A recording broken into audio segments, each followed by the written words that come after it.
You walked into CVS for one thing, toothpaste. 22 minutes later, you walked out with a bag full of things you never planned to buy. Snacks, a phone charger, a candle, and a coupon printed so long it drags on the floor. And somehow, you still had to ask an employee where the toothpaste was. That is not a failure of memory. That is a drugstore built on the exact blueprint of a supermarket. By the end of this video, you will never walk into a CVS the same way again. Let's start at the front door, because the layout begins working on you before you've even grabbed a basket. The first few steps inside any drugstore are not built for shopping. Retail researchers call this the decompression zone, the space where a shopper is still mentally arriving. Nothing important is placed here, because nobody makes real decisions in the first 10 feet. It exists so that by the time you reach the first real shelf, you have shifted from errand mode into browsing mode. Then comes the first wall of merchandise, and it is never the thing you came for.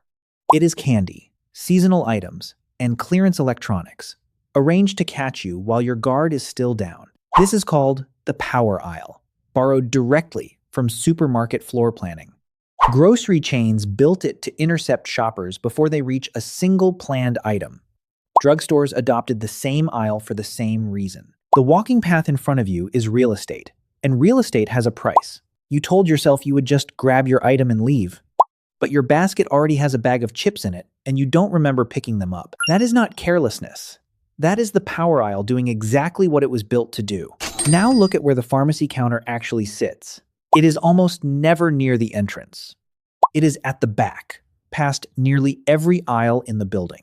Supermarkets perfected this decades ago with milk and eggs, the items nearly everyone needs, placed at the far wall. Retail planners call it destination placement, and the principle is simple. The thing you are certain to need becomes the anchor that pulls you across the entire floor. For a drugstore, the pharmacy plays the exact role milk plays in a grocery store. It is not there for your convenience. It is there because it is your reason to walk the whole store. Category management consultants who plan drugstore layouts study the exact same research supermarkets commissioned decades earlier. They know that a shopper walking to a fixed destination will pass a measurable number of shelves along the way. Every one of those shelves is an opportunity, and opportunities get sold to whichever brand pays for the spot. You feel like you are walking to pick up a prescription. From inside the machine, you are a guided tour past every paid placement in the building. Look at what sits exactly at eye level as you walk. It is rarely the cheapest option, and rarely the one rated highest. It is the product whose manufacturer paid a placement fee to occupy that exact shelf. The industry has a name for this: slotting fees. A practice that began in grocery aisles and now runs through nearly every retail channel that uses a shelf. Your eyes were never choosing freely. Your eyes were choosing from what was paid for. Walk down to the travel-size shelf. The small toothpaste tubes and mini bottles near the front.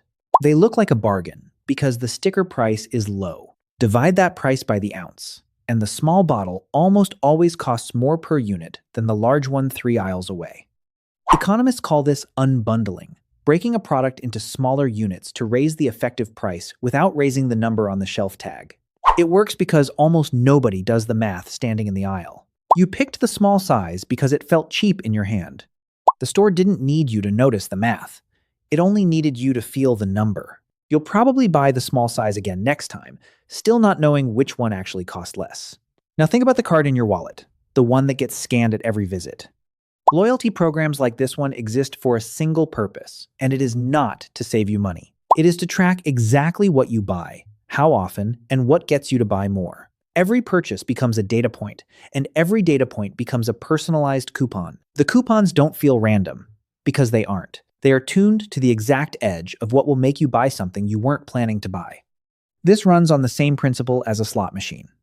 Psychologists call it variable reward. You don't know exactly what discount you'll get or when, and that uncertainty is what keeps you scanning the card every time. The receipt itself has become a running joke, printing coupons long enough to trail on the floor. That length is not a printing error.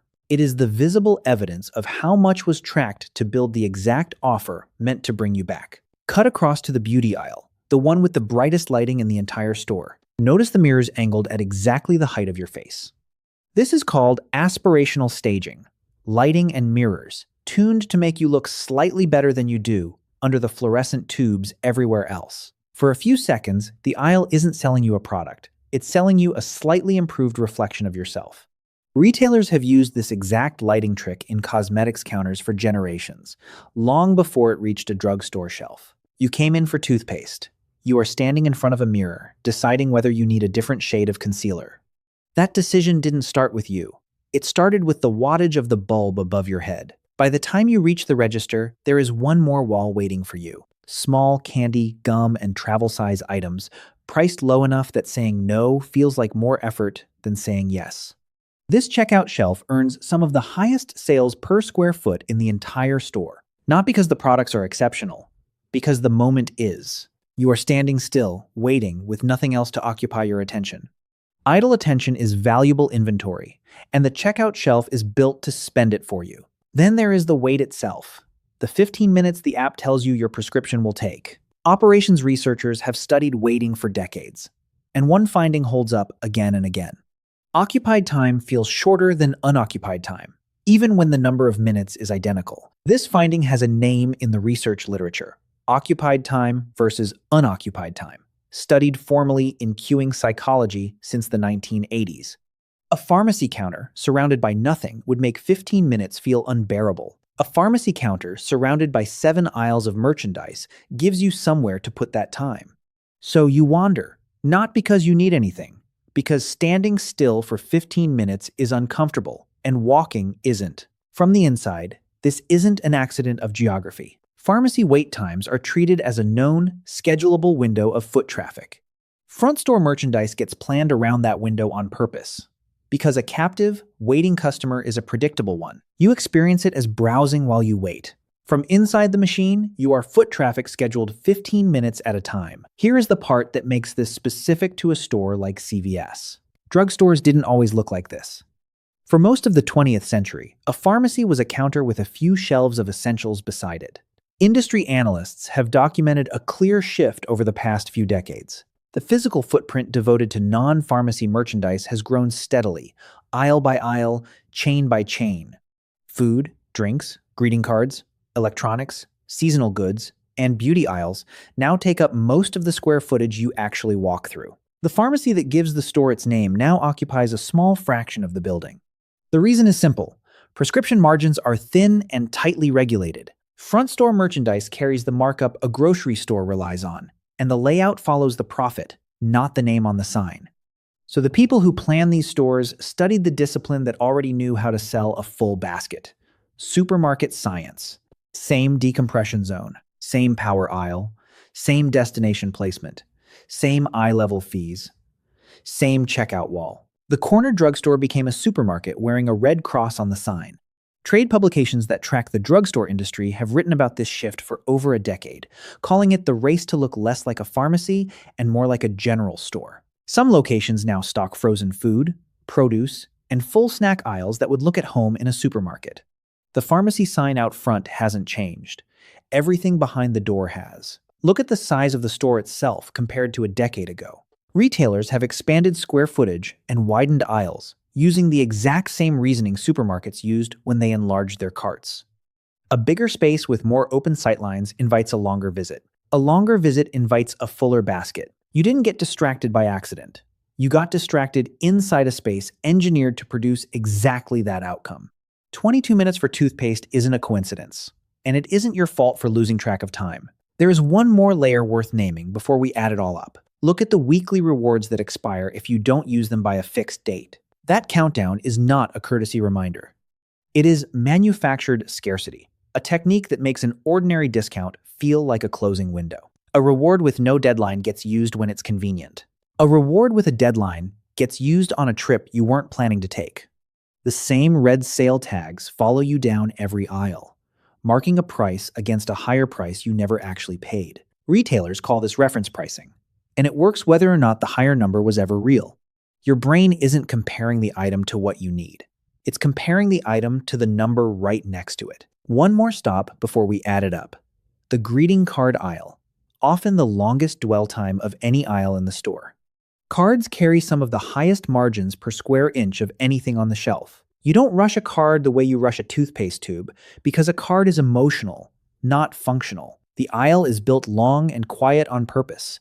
so that emotional browsing turns into extra minutes inside the building.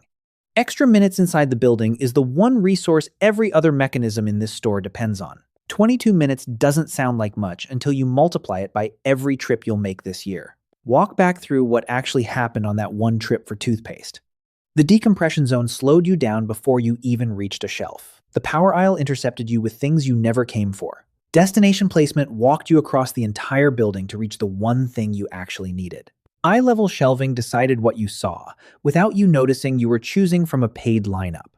Unbundled pricing on the travel-size shelf charged you more per ounce while feeling like less money. The loyalty card turned your habits into a personalized coupon built to extend past whatever you meant to spend. Aspirational staging in the beauty aisle turned a mirror and a light bulb into a reason to linger. Manufactured deadlines and reference prices pushed you toward decisions that felt urgent for no real reason. The greeting card aisle turned emotional browsing into extra minutes the rest of the store could work with. The checkout wall spent your idle waiting for you, one small item at a time, and the 15-minute pharmacy wait gave the entire layout its reason to exist. None of these mechanisms were invented for a drugstore. The supermarket invented the layout. The mall invented the wandering path. The casino invented the variable reward. CVS put all three under one roof, with a pharmacy sign hanging over the door as the reason you walked in. The blueprint is identical everywhere you've seen it in this channel. The package just keeps changing. Here is the part worth sitting with. None of this is illegal. None of it is even hidden, technically. It's just never named. Because the entire system works better when you experience it as convenience instead of design. You knew, somewhere, that stores were designed to sell. What you didn't know was how many separate decisions had to line up to move you 15 minutes longer through 7 extra aisles. That precision is not a flaw in you. That is simply how well the design works.